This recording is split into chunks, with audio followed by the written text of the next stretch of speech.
like to share with you some of the things we talked about in our Sunday school class this past Sunday.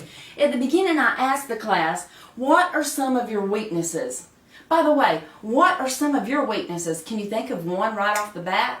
Well, they began naming some of them. One of them said lust. One of them said overeating, confrontation, cursing, self-control, hot temper, idolatry. Have you thought of yours yet? I want you to compare it to Paul's. Paul's in 2 Corinthians chapter 12. I love the story where he's given a vision. He's given a revelation, so to speak, from God. He don't know whether it was in the body or out of the body. Nevertheless, he was given that. And that, he said, I could boast about. But I'm not going to boast about that. I want to boast about some weaknesses I have. You want to boast about your weaknesses? I want you to listen to hear what Paul has to say, starting in verse 7. He says, even though I have received such wonderful revelations, where he's talking about that at the beginning of this chapter, from God, to keep me from becoming proud, I was given a thorn in the flesh, a messenger from Satan to torment me and keep me from becoming proud.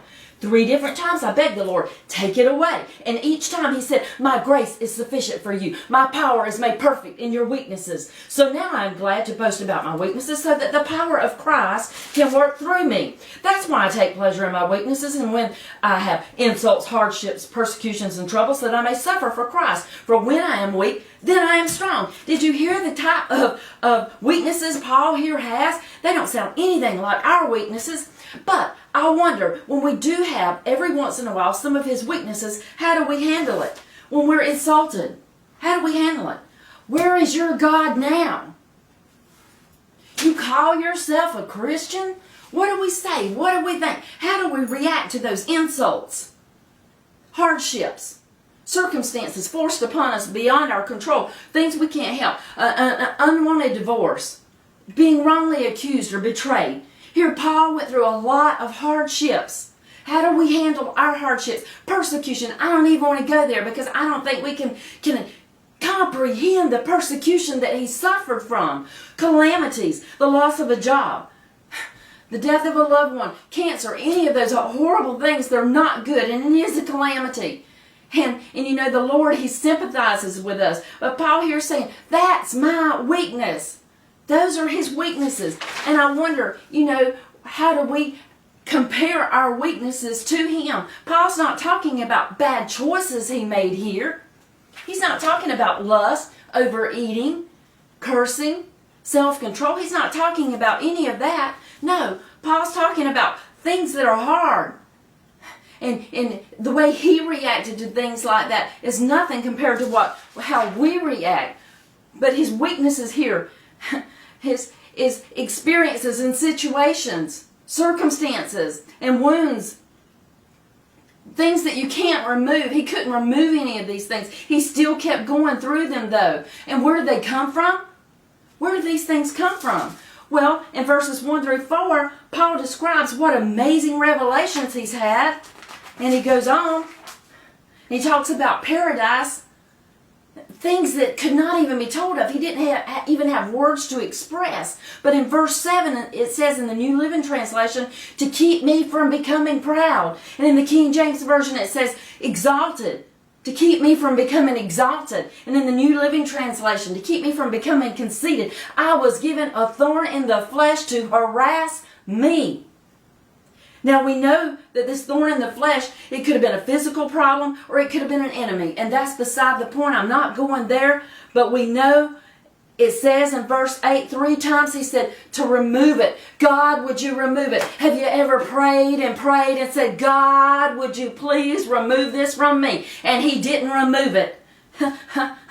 The Lord answered him and he said, my grace is sufficient for you. My power is made perfect in your weaknesses. But Paul here, he's talking about a different kind of weakness than we're talking about. And what is the purpose? Oh, there's a purpose here.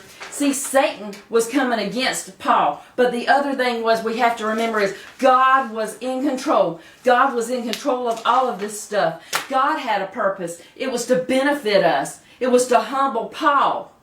You know, sometimes when something comes against us, it's to humble us. and to let us know who is in control. And we have to remember that God is in control. Satan is not. What are your weaknesses today? I'm not talking about this list that I just named off. I'm talking about your hardships, your calamities, things that you're going through right now that you don't understand and you just want it removed. God, remove it from me now.